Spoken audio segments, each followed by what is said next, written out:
Às vezes, as piores traições não vêm dos inimigos, mas daqueles por quem você daria a vida.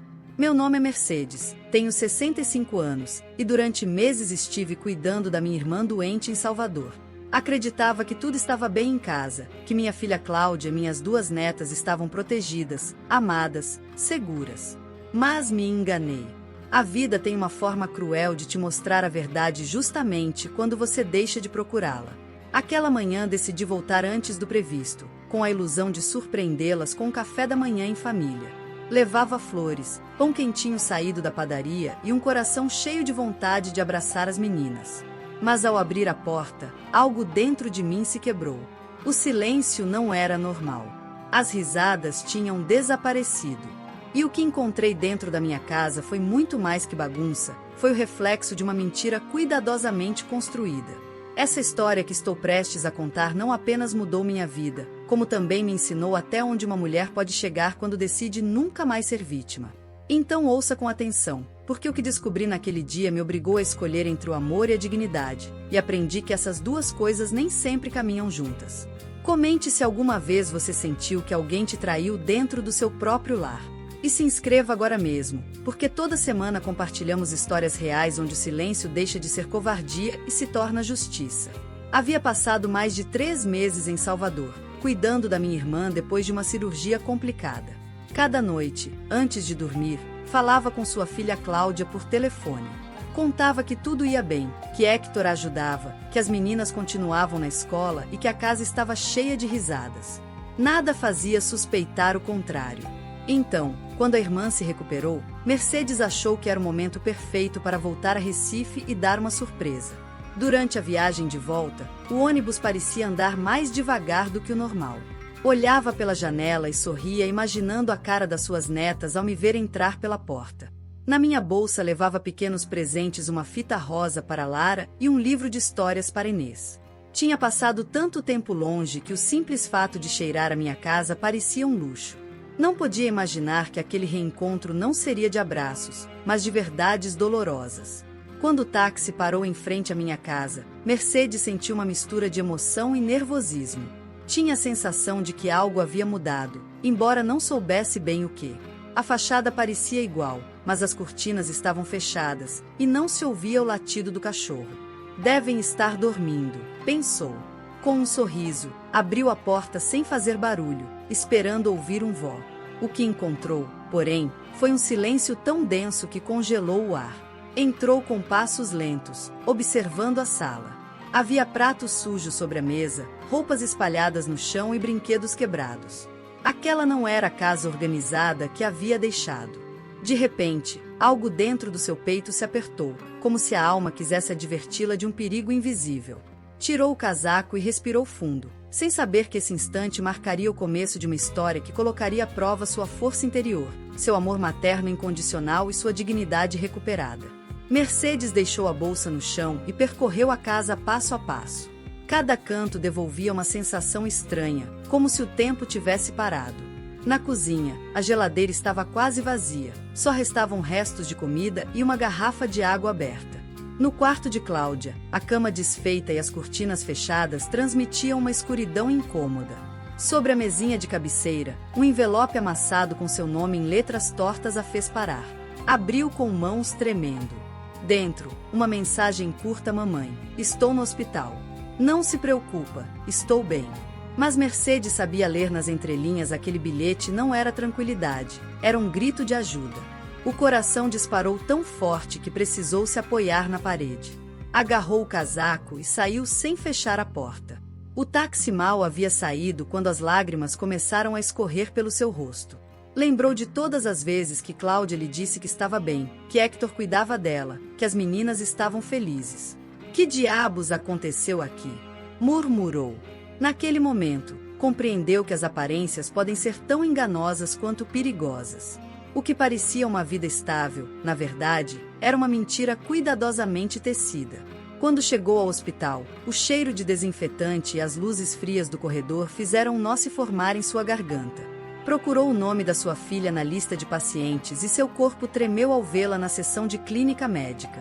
A enfermeira a olhou com compaixão. Está fraca, senhora. Precisa de repouso e de uma boa alimentação.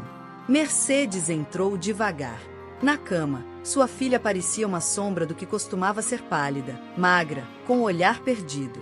Aquela imagem a despedaçou por dentro. Naquele momento, soube que algo grave havia acontecido. Cláudia abriu os olhos e sorriu fracamente ao vê-la. Tentou falar, mas as palavras se ahogaram na garganta.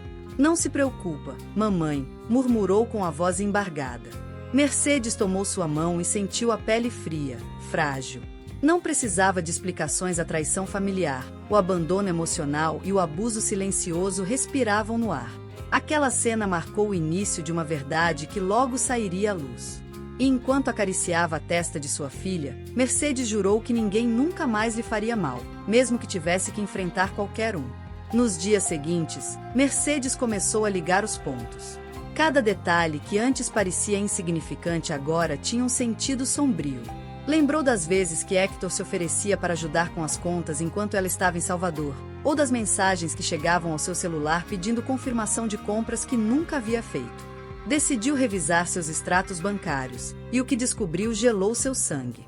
Havia saques em dinheiro em Brasília, pagamentos em restaurantes sofisticados, joalherias e hotéis que ela nem conhecia. E o pior, todos carregados à sua conta de crédito. O genro exemplar, aquele que sempre falava com voz suave, dizia: "Não se preocupa, mamãe, eu tomo conta." Estava vivendo uma vida dupla com outra mulher enquanto sua filha definharava numa cama de hospital. Mercedes sentiu uma mistura de raiva, tristeza e culpa. Como não havia notado? Como alguém tão encantador podia esconder tanta miséria atrás de um sorriso? O amor e a confiança que tinha nele se transformaram numa raiva contida, naquela força silenciosa que só desperta quando uma mulher descobre que foi traída. Com o passar dos dias, as peças começaram a se encaixar. Uma vizinha comentou ter visto Hector carregando malas em seu carro junto a uma moça loira, rindo como se nada fosse. Mercedes não precisava de mais provas. Cada palavra amável, cada gesto prestativo, tudo era parte de um teatro perfeito. A mentira revelada doía, mas também acendia uma centelha de clareza em sua mente. Não era mais uma mãe confusa, era uma mulher enganada disposta a lutar pela sua família, pela sua dignidade e pela justiça que ninguém mais lhe daria. Naquela noite, enquanto observava sua filha dormindo no hospital, Mercedes tomou uma decisão que mudaria o rumo de tudo. Não choraria mais. Não imploraria explicações. Ia recuperar o que lhe pertencia, mas não com gritos nem vingança impulsiva, mas com inteligência e silêncio. Porque compreendeu que o karma nem sempre chega rápido, mas nunca perde o caminho. E quando chega, bate onde mais dói, no orgulho do traidor. Mercedes não era mulher de ficar de braços cruzados. Com o coração partido, mas a mente fria, começou sua própria investigação. Revisou cada extrato bancário, cada movimento suspeito, cada mensagem do celular de sua filha. Descobriu compras em lojas de luxo, reservas de hotel e passagens de ônibus e avião com destino a Brasília. O nome de Hector aparecia em todos os lugares, mas nunca acompanhado de sua família. O que mais a indignava era ver uma despesa recente: hotel executivo e suíte master, no mesmo dia em que Cláudia havia sido internada no hospital. Decidida a conhecer a verdade com seus próprios olhos, Mercedes viajou até Brasília. Não foi fácil manter a calma, mas conseguiu. Esperou em frente ao hotel durante horas, até que o viu Hector, de mão dada com uma mulher jovem, vestindo um casaco vermelho, rindo com a despreocupação de quem não teme ser descoberto. Naquele instante, Mercedes compreendeu que não era só um adultério, era uma traição familiar em toda a regra. Não tinha apenas enganado sua filha, como também havia feito com seu dinheiro, sua confiança e sua paz. Naquele dia não houve gritos, nem escândalos. Só um olhar que disse tudo. Hector nem a reconheceu no começo. E quando reconheceu, seu sorriso desapareceu por completo. Mercedes não precisou enfrentá-lo ali, o silêncio seria sua arma. Voltou para Recife e passou a noite toda escrevendo. Anotou cada gasto, cada prova, cada data. Se o destino queria justiça, ela mesma se encarregaria de entregá-la, mas com elegância e precisão. Porque a vingança com inteligência não deixa cicatrizes, deixa lições. Ao amanhecer, tinha um plano. Ligou para seu advogado, bloqueou todas as contas compartilhadas, cancelou seu cartão de crédito e notificou o banco sobre as fraudes. Também preparou uma pasta com todas as provas para entregar à sua filha quando acordasse. Sabia que o golpe seria duro, mas necessário. Porque o poder da verdade e da justiça moral não reside no ódio, mas na calma com que uma mulher ferida decide agir.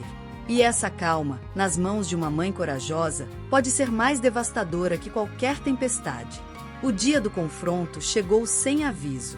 Mercedes havia preparado cada detalhe com a precisão de quem não busca vingança, mas justiça silenciosa. Entrou no hospital com o rosto sereno, mas com um olhar que dizia tudo. Levava na mão uma pasta com documentos, recibos e fotos impressas, provas irrefutáveis da vida dupla de Héctor. No quarto estavam sua filha Cláudia, o advogado de família e uma enfermeira que logo se tornaria testemunha do inevitável. Quando Héctor entrou, sua expressão mudou de imediato. Não esperava vê-la ali, muito menos acompanhada. Tentou sorrir, fingindo controle. Mercedes, eu ia te explicar tudo, balbuciou. Mas ela o interrompeu com a calma de quem já superou a dor. Não precisa, Héctor. Suas explicações custam caro e já paguei com meu cartão. O silêncio que se seguiu foi tão denso que se podia ouvir o gotejamento do soro. Cláudia o olhava, tremendo, enquanto finalmente compreendia quem era o homem com quem havia compartilhado sua vida. Mercedes estendeu a pasta e a deixou sobre a mesa. Aqui estão seus hotéis, suas jantares, suas joias e sua viagem romântica para Porto de Galinhas. Tudo pago com meu dinheiro. Mas pode ficar tranquilo, você não poderá gastar nem R$1 a mais. Tudo está bloqueado. E você, também. O advogado falou então, confirmando que havia iniciado um processo legal por fraude e abandono familiar. Héctor empalideceu. Tentou se aproximar de Cláudia, mas ela afastou a mão. Aquela distância foi mais dolorosa que qualquer castigo.